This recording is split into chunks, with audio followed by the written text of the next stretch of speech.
History of electricity. कहानी शुरू होती है लगभग 2618 साल पहले से, यानी कि 600 बीसी से, जब यूनान के एक फिलोसोफर थेल्स ने देखा कि जब एम्बर को बिल्ली की खाल से रगड़ा जाता है तो उसमें कागज के छोटे छोटे टुकड़े आदि को आकर्षित करने का गुण आ जाता है। पर उस टाइम में थेल्स ने इस चीज को जादू टोना समझकर नजरअंदाज कर दिया। थेल्स के 2000 वर्ष बाद तक इस खोज की तरफ किसी का ध्यान आकर्षित नहीं हुआ।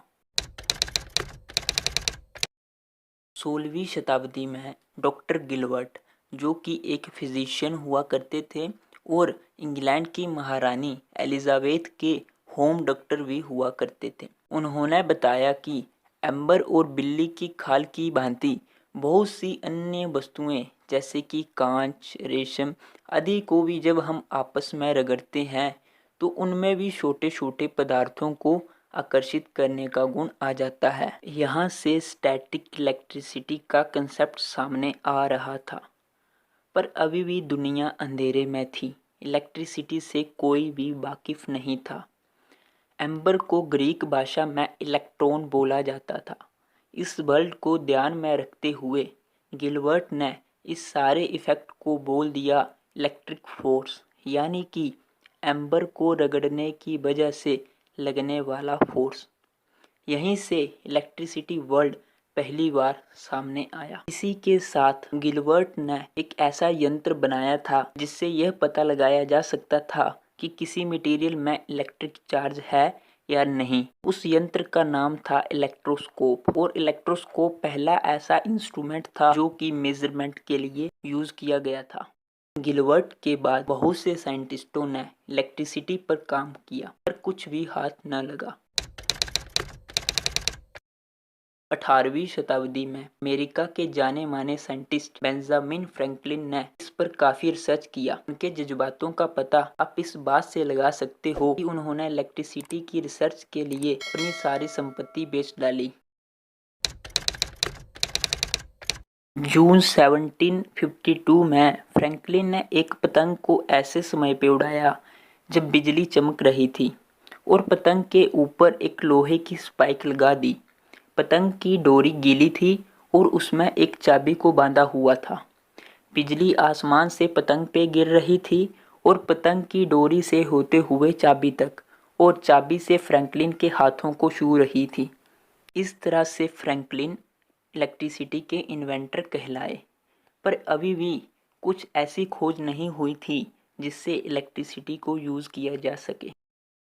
सन 1791 अलेक्जेंड्रा वोल्टाज के दोस्त लुइगी गलवानी ने घोषणा की कि मेंढक की मांसपेशियों के साथ दो अलग अलग मेटल्स को संपर्क में लाने से इलेक्ट्रिक करंट उत्पन्न होता है।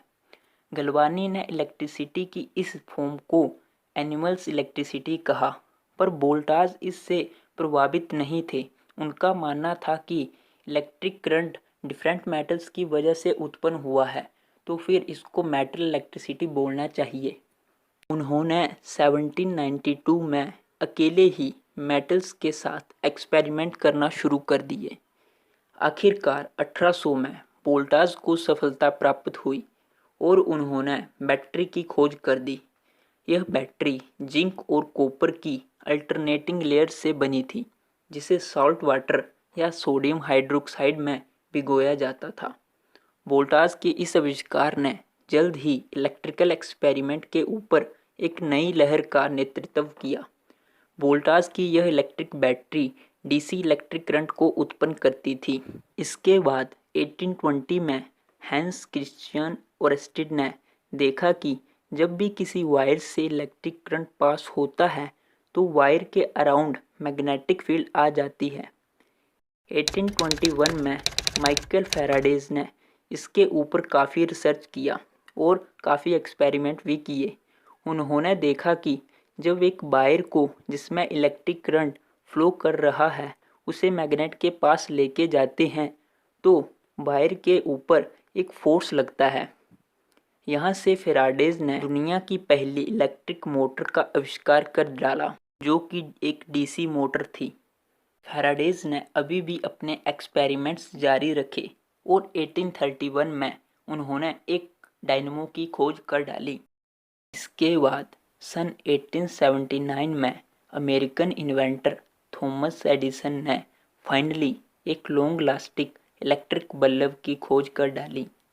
अब एडिसन ने अपनी इलेक्ट्रिसिटी प्रोडक्शन की कंपनीज खोलनी शुरू कर दी, जिनमें वो डीसी जनरेटर का यूज़ किया करता था।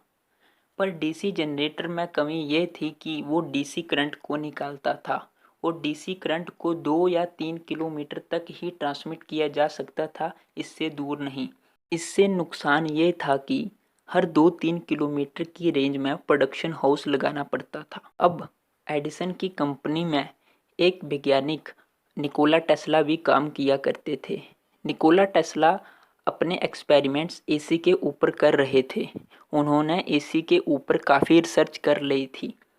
उन्होंने ये सब एक्सपेरिमेंट्स के बारे में एडिसन को भी बताया, पर एडिसन ने उन्हें अपनाने से इनकार कर दिया और कहा कि आपको जो भी एक्सपेरिमेंट करने हैं हमारे डीसी जनरेटर के ऊपर करें।